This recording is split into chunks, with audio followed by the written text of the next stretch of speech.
नमस्कार, आप देख रहे हैं प्रश्नकाल। मैं हूं प्रीति सिंह। संसदीय लोकतंत्र में कार्यपालिका की निगरानी और जवाबदेही तय करने के लिए विधायिका के पास कई तरह के तरीके हैं। इनमें प्रश्नकाल सबसे महत्वपूर्ण है। संसद के दोनों सदनों में प्रश्नकाल की कार्यवाही के दौरान विभिन्न विषयों से जुड़े सवाल पूछे जाते हैं, जिसका जवाब संबंधित मंत्रालयों की ओर से दिया जाता है। लोकसभा में प्रश्नकाल के दौरान विभिन्न मंत्रालय से जुड़े विषयों पर सदस्यों ने सवाल पूछे, जिसका संबंधित मंत्रालय की ओर से जवाब दिया गया।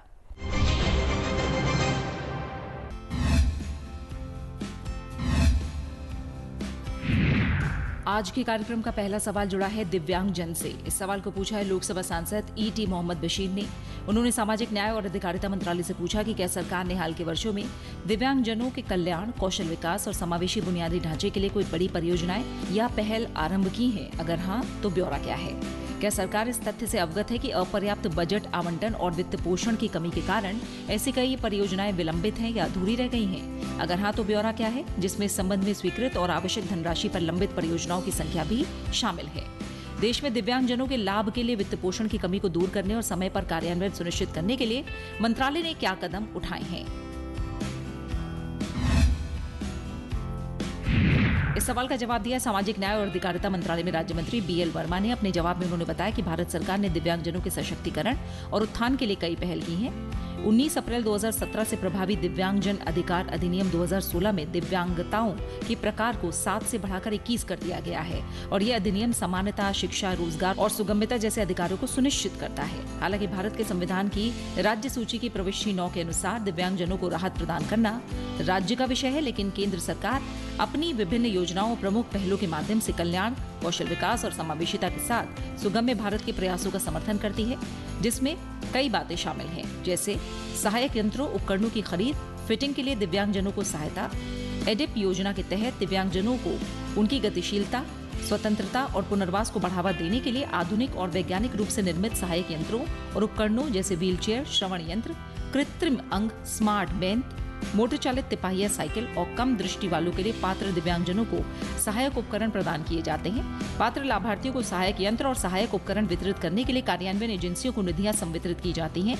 हाल ही में विभाग ने एडिप योजना की प्रमुख कार्यान्वयन एजेंसी एलिम्को के माध्यम से 76 प्रधानमंत्री दिव्याशा केंद्रों की स्थापना की है, जो एडिप योजना के तहत दिव्यांगजनों को सहायक उपकरण प्रदान करने के लिए वॉक इन केंद्रों के रूप में काम कर रहे हैं। दीनदयाल दिव्यांगजन पुनर्वास योजना। दीनदयाल दिव्यांगजन पुनर्वास योजना के तहत दिव्यांगजनों को अपने इष्टतम शारीरिक, संवेदी, बौद्धिक, मानसिक या सामाजिक कार्यात्मक स्तरों को बनाए रखने में सक्षम बनाने के उद्देश्य से स्वैच्छिक संगठनों, राज्य परियोजना कार्यान्वयन एजेंसियों को जिला दिव्यांगजन पुनर्वास केंद्रों की स्थापना और दिव्यांगजनों के कल्याण, सशक्तिकरण के लिए विभिन्न परियोजनाओं को चलाने के लिए, जिसमें दृष्टि, श्रवण और बौद्धिक दिव्यांगजन बच्चों सहित प्रमस्तिष्क घात वाले बच्चों के लिए विशेष स्कूल शामिल हैं। इन सभी के लिए वित्तीय सहायता प्रदान की जाती है। दिव्यांगजन छात्रों के लिए छात्रवृत्ति योजना। विभाग दिव्यांग छात्रों की वित्तीय, शारीरिक और मनोवैज्ञानिक बाधाओं को दूर करने, दिव्यांग छात्रों को शिक्षा प्राप्त करने और गरिमा के साथ जीने में सक्षम बनाने के उद्देश्य से दिव्यांगजनों के लिए pre matric, post matric, top class education, national overseas छात्रवृत्ति, नेशनल फेलोशिप और निःशुल्क कोचिंग योजनाओं नाम के 6 घटक शामिल करते हुए दिव्यांग छात्रों के लिए छात्रवृत्ति नामक व्यापक योजना का कार्यान्वयन कर रहा है। पूरे भारत में छात्रों के बैंक खाते डीबीटी मोड में निधियां सीधे वितरित की जाती हैं। सिप्डा मंत्रालय निःशक्तजन अधिनियम 1995 के कार्यान्वयन के लिए योजना के तहत काम कर रहा है, जिसे दिव्यांगजन समान अवसर अधिकारों का संरक्षण और पूर्ण भागीदारी अधिनियम उल्लिखित गतिविधियों के लिए वित्तीय सहायता प्रदान करने के लिए समय समय पर संशोधित किया जाता है। सिप्डा योजना एक व्यापक केंद्रीय क्षेत्र योजना है, जिसमें कई उप योजनाएं शामिल हैं, जिनमें यूडीआईडी योजना, यूडीआईडी विशिष्ट दिव्यांगता आईडी योजना दिव्यांगजनों के लिए सिंगल डिजिटल आईडी कार्ड प्रदान करती है, जिससे सरकारी लाभों तक उनकी पहुंच सुगम हो जाती है। ये अनावश्यक दस्तावेजीकरण को समाप्त करता है, पारदर्शिता सुनिश्चित करता है और कल्याणकारी योजनाओं को लाभार्थियों से सीधे जोड़कर समावेशिता को बढ़ावा देता है और दिव्यांगजनों को उनके अधिकारों और अवसरों तक आसान पहुंच प्रदान करके उन्हें सशक्त बनाता है। दिव्यांगजनों के कौशल विकास के लिए राष्ट्रीय कार्य योजना। दिव्यांगजनों के कौशल को बढ़ाने, उन्हें लाभकारी रोजगार पाने में सक्षम बनाने, उन्हें आत्मनिर्भर, उपयोगी और समाज में योगदान देने वाला सदस्य बनाने के लिए विभाग दिव्यांगजनों के कौशल विकास के लिए राष्ट्रीय कार्य योजना नाम की कौशल योजना का कार्यान्वयन कर रहा है। इस योजना के अंतर्गत विभाग के साथ प्रशिक्षण भागीदार के रूप में पैनलबद्ध विभिन्न सरकारी और गैर सरकारी संगठनों के माध्यम से 15 से 59 वर्ष की आयु के दिव्यांगजनों को कौशल प्रशिक्षण प्रदान किया जाता है। सुगम्य भारत अभियान। विभाग ने दिव्यांगजनों को सार्वभौमिक सुगम्यता प्रदान करने के लिए सुगम्य भारत अभियान को एक राष्ट्रव्यापी प्रमुख अभियान के रूप में संकल्पित किया है, ताकि दिव्यांगजनों को समान अवसर प्राप्त करने, स्वतंत्र रूप से रहने और उन्हें समावेशी समाज के जीवन के सभी पहलुओं में पूरी तरह से भाग लेने में सक्षम बनाया जा सके। इस अभियान का लक्ष्य निर्मित वातावरण, परिवहन प्रणाली और सूचना और संचार पारिस्थितिकी तंत्र की सुगम्यता को बढ़ाना है। Cross disability early intervention centre के अंतर्गत वास्तविक और वित्तीय उपलब्धियां। दिव्यांगजन सशक्तिकरण विभाग ने cross disability early intervention centre की योजना शुरू की है। ये केंद्र विशेष आवश्यकता वाले बच्चों को व्यापक सहायता प्रदान करने के लिए देश भर के विभिन्न राष्ट्रीय संस्थानों और समेकित क्षेत्रीय केंद्रों में स्थापित किए गए हैं। इन केंद्रों का मुख्य उद्देश्य 6 वर्ष की आयु तक के बच्चों की शीघ्र पहचान, जांच यानी स्क्रीनिंग और उन्हें समय पर पुनर्वास सेवाएं देना सुनिश्चित करना है। ये सेवाएं दिव्यांगता के प्रभाव को कम करने और बच्चों के संभावित विकास को यथासंभव शीघ्र बढ़ाने के लिए महत्वपूर्ण है। जागरूकता सृजन और प्रचार और सेवाकालीन प्रशिक्षण योजना। जागरूकता सृजन और प्रचार और सेवाकालीन प्रशिक्षण योजना नाम की ये केंद्रीय क्षेत्र योजना दिव्यांगजनों के कल्याण के लिए विभाग की योजना और कार्यक्रमों के बारे में जागरूकता सृजित करने और केंद्र, राज्य सरकार, स्थानीय निकायों के प्रमुख पदाधिकारियों प्रशिक्षित और संवेदनशील बनाने के लिए कार्यान्वित की जा रही है। दिव्यांगजनों को अपनी प्रतिभा दिखाने के लिए मंच प्रदान करने और उनके द्वारा बनाए गए उत्पादों की बिक्री को बढ़ावा देने के लिए दिव्य कला मेले को जागरूकता सृजन कार्यक्रम के तहत विशेष परियोजना के रूप में बढ़ावा दिया गया है। नवंबर 2022 से देश भर में दिव्य कला मेलों का आयोजन किया जा रहा है।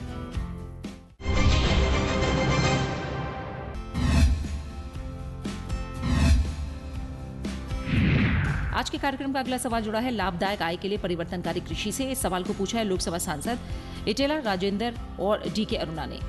इन सांसदों ने कृषि और किसान कल्याण मंत्रालय से पूछा कि क्या सरकार और अन्य संबंधित संगठनों ने किसानों को लाभ पहुंचाने और भारतीय कृषि अनुसंधान परिषद की भूमिका के बारे में बताने के लिए लाभदायक आय के लिए परिवर्तनकारी कृषि शीर्षक से किसी सेमिनार वेबिनार का आयोजन किया है। अगर हाँ, तो ब्यौरा और परिणाम क्या है? क्या कोई अध्ययन किया गया है और कोई समिति कार्यबल नियुक्त किया गया है? अगर हाँ, तो ब्यौरा क्या है? ICAR के माध्यम से किसानों को लाभ पहुंचाने के लिए प्राप्त रिपोर्ट और उन पर की गई कार्रवाई का ब्यौरा क्या है?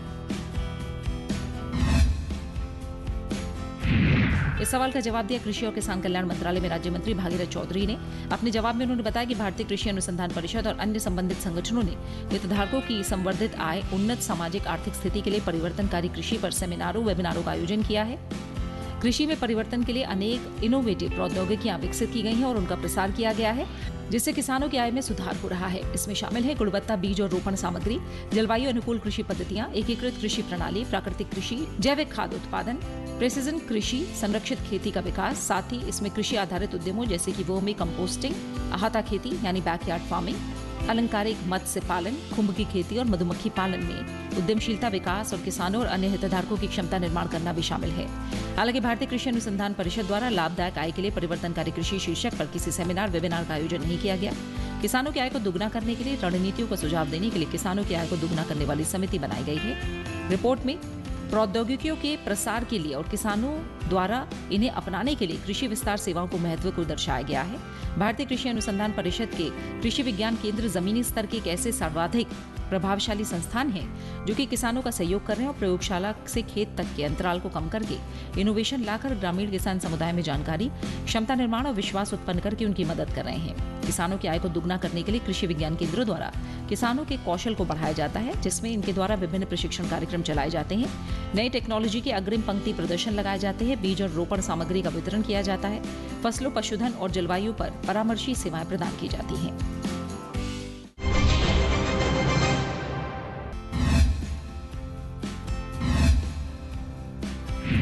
आज के कार्यक्रम का अगला सवाल जुड़ा है क्षेत्रीय परिषद की बैठकों से। इस सवाल को पूछा है लोकसभा सांसद डॉक्टर संबित पात्रा ने।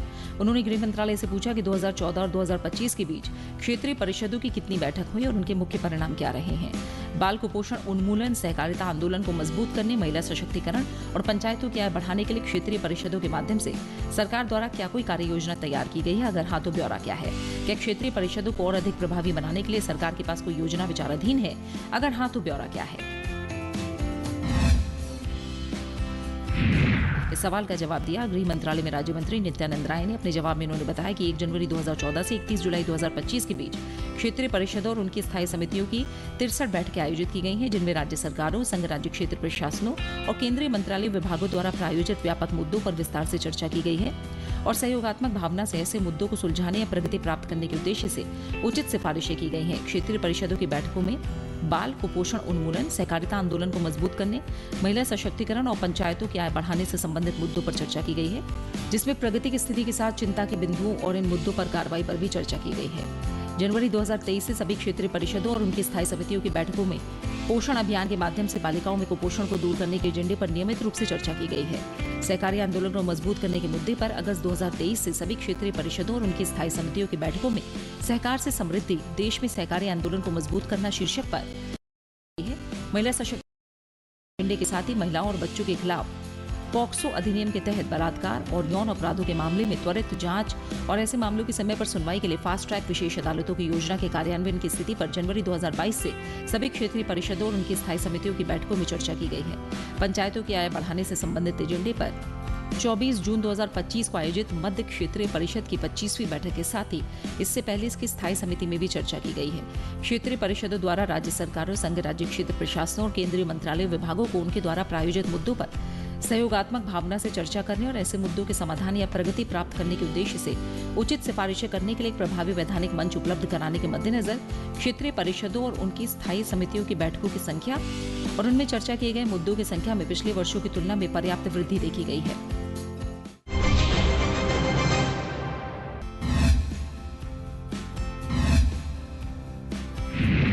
आज के कार्यक्रम का अगला सवाल जुड़ा है मनरेगा के अंतर्गत नौकरियों की मांग से। इस सवाल को पूछा है लोकसभा सांसद डॉक्टर डी रवि कुमार ने। उन्होंने ग्रामीण विकास मंत्रालय से पूछा कि मई और अगस्त 2024 के बीच महात्मा गांधी राष्ट्रीय ग्रामीण रोजगार गारंटी योजना के अंतर्गत नौकरियों की मांग में गिरावट के क्या कारण हैं, जिनमें बेमौसम बारिश, प्रवासी श्रमिकों का शहरी नौकरियों में वापस लौटना और मजदूरी भुगतान में देरी जैसे कारक शामिल हैं। ग्रामीण रोजगार को बढ़ावा देने के लिए मंत्रालय द्वारा मनरेगा के अंतर्गत अधिक कृषि और संबंध गतिविधियों जैसे कंपोस्ट पिट, जल संरक्षण और कटाई के बाद प्रबंधन को शामिल करने के लिए क्या कदम उठाए गए हैं? क्या मंत्रालय परिवारों और व्यक्तियों द्वारा मनरेगा के अंतर्गत नौकरी की मांग की निगरानी करता है? क्या मंत्रालय वास्तविक समय की निगरानी और जवाबदेही के लिए राष्ट्रीय मोबाइल निगरानी सॉफ्टवेयर और क्षेत्र अधिकारी ऐप का उपयोग कर रहा है? इस सवाल का जवाब दिया ग्रामीण विकास मंत्रालय में राज्य मंत्री कमलेश पासवान ने। अपने जवाब में उन्होंने बताया कि महात्मा गांधी राष्ट्रीय ग्रामीण रोजगार गारंटी योजना एक मांग आधारित मजदूरी रोजगार योजना है। ये ग्रामीण परिवारों को आजीविका सुरक्षा प्रदान करती है, यानी जब कोई बेहतर रोजगार अवसर उपलब्ध नहीं होता तब तक ये आजीविका के लिए विकल्प प्रदान करती है। ये ध्यान देने योग्य है कि मांग आधारित योजना होने के कारण इसमें रोजगार की मांग में भिन्नता हो सकती है। हालांकि काम की मांग और काम की पेशकश लगभग समान है, फिर भी वास्तविक में सृजित श्रम दिवस और मांग के बीच का अंतर उन कारकों के कारण है, जैसे कि श्रमिकों द्वारा इस प्रकार की पेशकश का कम उपयोग, बेहतर रोजगार के अवसरों का उपलब्ध होना, बीमारी या कोई अन्य प्रासंगिक कारण। अपने जवाब में आगे उन्होंने बताया कि महात्मा गांधी नरेगा अधिनियम 2025 के अनुसूची के पैरा 4(2) के अनुसार बशर्ते कि जिला कार्यक्रम समन्वयक यह सुनिश्चित करेगा कि लागत के संदर्भ में किसी जिले में किए जाने वाले कम से कम 60% कार्य भूमि, जल और वृक्षों के विकास के माध्यम से कृषि और संबंध गतिविधियों से सीधे जुड़ी उत्पादक परिसंपत्तियों के निर्माण के लिए होंगे। महात्मा गांधी नरेगा योजना के तहत 266 कार्य अनुमत हैं, जिनमें से 166 कार्य कृषि और संबंधित क्षेत्र से संबंधित हैं। इसके अलावा जल संरक्षण से संबंधित 85 कार्य हैं। ये ध्यान देने योग्य है कि खाद के गड्ढों का निर्माण पहले से ही महात्मा गांधी नरेगा योजना के तहत एक अनुमत कार्यकलाप है। मंत्रालय राज्य सरकारों और किसी अन्य स्रोत से प्राप्त अनुरोधों के आधार पर अनुमत गतिविधियों की सूची की समीक्षा करता रहता है। उचित जांच के बाद गतिविधियों की सूची में शामिल किया जाता है। केंद्र सरकार ने इस योजना के संबंध में जागरूकता पैदा करने के लिए कई उपाय शुरू किए हैं, जिनमें महात्मा गांधी राष्ट्रीय ग्रामीण रोजगार गारंटी अधिनियम 2005 के प्रावधानों के व्यापक प्रसार के लिए दीवार चित्रों सहित समुचित सूचना, शिक्षा और संचार अभियान शुरू करना, कार्य की मांग पंजीकरण प्रणाली का दायर और कवरेज बढ़ाना, ताकि ये सुनिश्चित किया जा सके कि महात्मा गांधी नरेगा योजना के तहत काम की मांग अपंजीकृत न रहे। सहभागी पद्धति में योजनाएं तैयार करना और उन्हें ग्राम सभा में अनुमोदित करना, रोजगार दिवस का आयोजन करना शामिल है। ग्रामीण विकास मंत्रालय जमीनी स्तर पर रोजगार की मांग की कड़ी निगरानी करता है, ताकि ये सुनिश्चित किया जा सके कि रोजगार की कोई भी मांग अधूरी न रहे। वित्त वर्ष 2021-22 में 99.55% पात्र ग्रामीण परिवारों को मांग के अनुरूप रोजगार उपलब्ध कराया गया।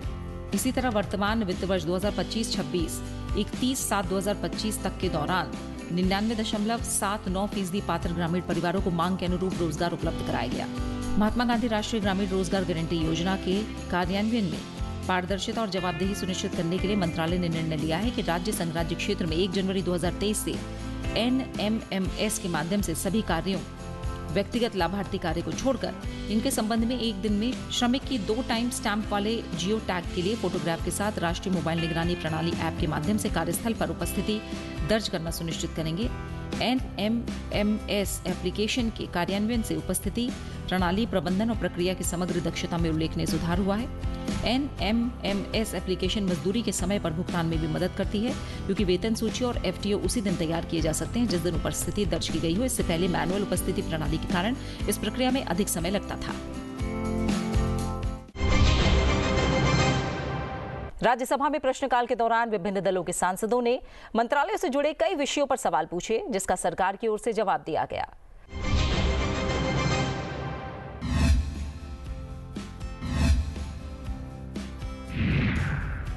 आज के कार्यक्रम का अगला सवाल जुड़ा है जलवाहक योजना के तहत राज्य सहायता संबंधी लेखा परीक्षा से। सवाल को पूछा है राज्यसभा सांसद सुजीत कुमार ने। उन्होंने पत्तन, पोत परिवहन और जलमार्ग मंत्रालय से पूछा कि क्या जलवाहक योजना के अंतर्गत प्रदान की गई 30 से 40% राज्य सहायता के वितरण और उपयोग की निगरानी के लिए कोई तृतीय पक्ष लेखा परीक्षा या सत्यापन तंत्र स्थापित किया गया है? अगर हाँ तो ब्यौरा क्या है, अगर नहीं तो इसके क्या कारण है? क्या जलवाहक योजना में इलेक्ट्रिक, हाइब्रिड चालित जैसे हरित जहाजों को अपनाने के लिए कोई अनिवार्यता प्रोत्साहन दिया गया है? क्या जलवाहक योजना के कार्यान्वयन के कारण कार्गो टन भार में प्रत्यक्ष वृद्धि की निगरानी करने के लिए कोई कार्य निष्पादन मूल्यांकन प्रणाली स्थापित की गई है? अगर हाँ तो ब्यौरा क्या है?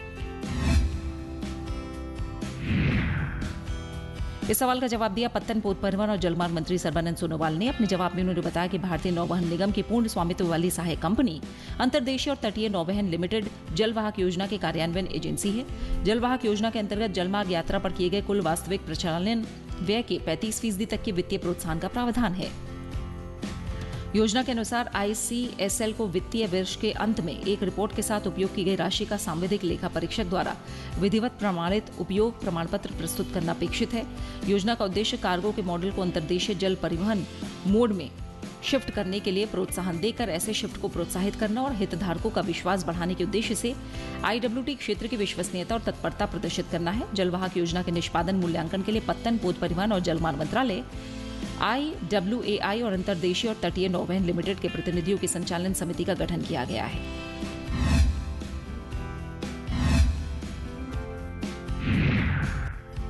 आज के कार्यक्रम का अगला सवाल जुड़ा है बिहार में स्थापित सौर विद्युत उत्पादन क्षमता से। सवाल को पूछा है राज्यसभा सांसद डॉक्टर भीम सिंह ने।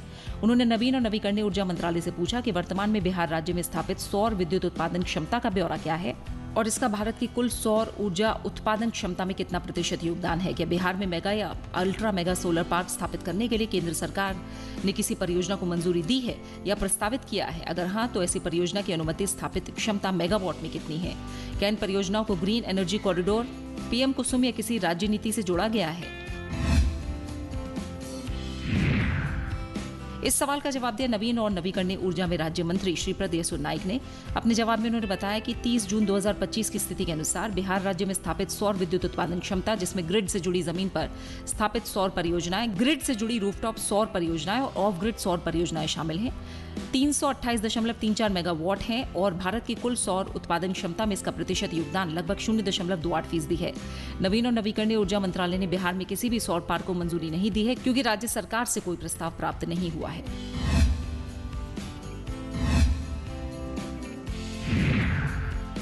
आज के कार्यक्रम का अगला सवाल जुड़ा है 100 दिवसीय टीबी उन्मूलन अभियान से। सवाल को पूछा है राज्यसभा सांसद प्रमोद तिवारी ने। उन्होंने स्वास्थ्य और परिवार कल्याण मंत्रालय से पूछा कि क्या भारत के 100 दिवसीय क्षय रोग टीबी उन्मूलन अभियान में स्क्रीनिंग के लिए सीमित संसाधन, विशेष रूप से पोर्टेबल एक्सरे मशीनें, विश्वसनीय AI सहायता प्राप्त विवेचना उपकरण की कमी, उच्च जोखिम वाली आबादी तक प्रभावी ढंग से पहुंचने और उन्हें शामिल करने में चुनौतियां, दवा प्रतिरोधी टीबी जैसी खामियां पाई गई हैं? अगर हाँ तो ब्यौरा क्या है? इस संबंध में क्या उपचार के लिए उपाय किए गए हैं? क्या बड़ी संख्या में लोग गुप्त रूप से संक्रमित पाए गए हैं? अगर हाँ तो ब्यौरा क्या है? टीबी उन्मूलन की दिशा में गति बनाए रखने के लिए आगे के हस्तक्षेपों का ब्यौरा क्या है?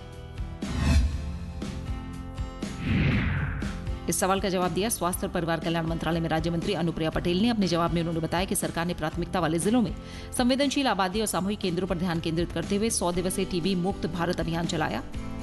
संवेदनशील आबादी की जांच के लिए एक्सरे की आवश्यकता को पूरा करने के लिए राज्य संघराज्य क्षेत्रों ने संसाधन मानचित्रण कार्य लागू किया और आवश्यकता के अनुसार AI सक्षम हैंड हेल्ड एक्सरे और चिन्हित निजी विधा केंद्रों का उपयोग करके सार्वजनिक स्वास्थ्य परिचर्या सुविधा केंद्रों में एक्सरे सेवाओं की अपनी क्षमता बढ़ाई। इस सफलता के आधार पर अभियान की कार्यनीतियों को पूरे देश में लागू किया गया है। भारतीय आयुर्विज्ञान अनुसंधान परिषद द्वारा किए गए राष्ट्रीय टीबी प्रसार सर्वेक्षण 2019 से 2021 के अनुसार देश में 15 वर्ष और उससे अधिक आयु की आबादी में सुप्त टीबी संक्रमण का अनुमानित 31.3% सकल व्याप्तता है। इस चुनौती से निपटने के लिए राष्ट्रीय टीबी उन्मूलन कार्यक्रम के तहत घरेलू संपर्कों और संवेदनशील आबादी की टीबी संक्रमण की जांच की जाती है और यदि पात्र हो तो उन्हें टीबी निवारक उपचार प्रदान किया जाता है।